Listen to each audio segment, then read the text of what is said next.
Yusek, related po doon sa binanggit ninyo in opening this briefing, you said that the President ordered a lifestyle check amid investigation. Can you tell us more about this? Sino ho ang saklaw nitong lifestyle check na ito?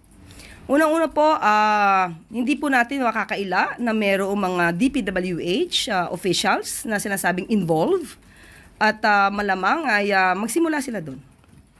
Sa bawat ahensya, meron naman po na pwedeng magkaroon ng lifestyle check. Ang ombudsman pwedeng mag-initiate, ang BIR pwedeng mag-inspect, magkaroon ng lifestyle check. Sa bawat ahensya na may sakop sa kanya, DPWH, pwede rin po.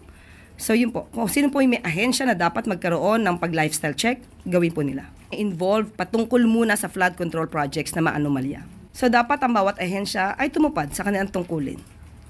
Asahan po natin dapat at bigyan po din natin sila ng karampatang tiwala. At kapag pinakita din tayong anomalya sa kanilang pag-iimbestiga, magiging questionable rin po ang kanilang pagtatrabaho at malamang masama rin sila sa pag-iimbestiga.